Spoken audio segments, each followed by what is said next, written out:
going to be presenting to you my birthday polynomial project. The first thing I had to do was bring all the numbers of my birthday together and rearrange them backwards in order to construct my polynomial.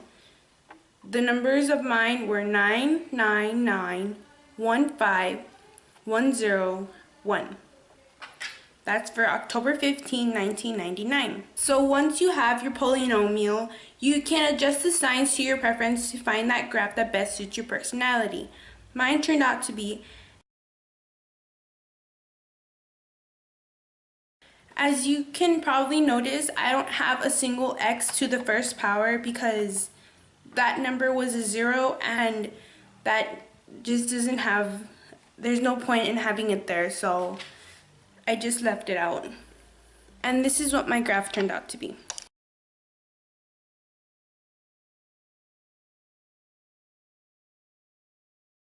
Okay, so now that we have that, my objectives are to find the domain and range, the y-intercept, all real number zeros, all relative minimums and maximums, and a descriptive end behavior. As I continue to find my domain and range, I find out that my domain is negative infinity to positive infinity, and x is all real numbers. This is because our graph has no undefined points or domain constraints. And it's basically the same thing with the range. The range is negative infinity to positive infinity, and y is all real numbers. And again, this is because our graph has no undefined points or range constraints. Next, I go on to tell you about my y-intercept. My y-intercept is 0, 1. And this is because if you had noticed in my equation that there's a single number without a variable, and that variable is our y-intercept. And now I go on to tell you what my real number zeros are. My first real number 0 is negative 0.877 and 0. My next 0 is 0.464 and 0. And finally, my last 0 is 1.73 and 0. That's where in the graph it crosses the x-axis and it's at 0 at x. As you can see here, I have the 3 points, and that is my graph.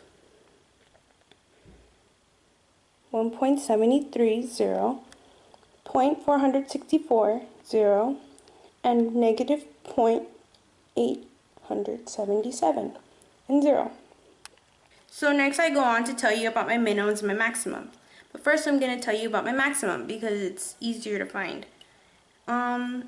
So right here on my graph, I have this little section right here where all the zeros cross.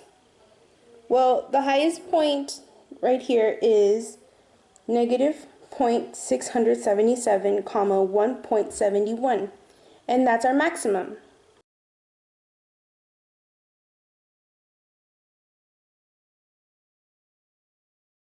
And this is where we can find our minimum. It's all the way down here. I honestly don't understand why my graph went this slow. Probably because of all the negative. Okay, this is our minimum. It's 1.46, negative 40.843. Okay, so now we have everything that we needed to go over. So we have reached the end of my presentation, and at the end of my presentation comes where I explain to you why this graph is like a representation of myself. This graph represents me in the way that my day starts off very low, and then it reaches its highest peak as I reach my favorite class, and then from there it goes to the second highest peak where I reach my next class and I'm not so happy anymore. And then it reaches like an all-time low, which is like at the end of the day when I go home and I realize I have a lot of homework to do. And then after I do all my homework, I finally get to chillax, which is where you see the graph spiral up.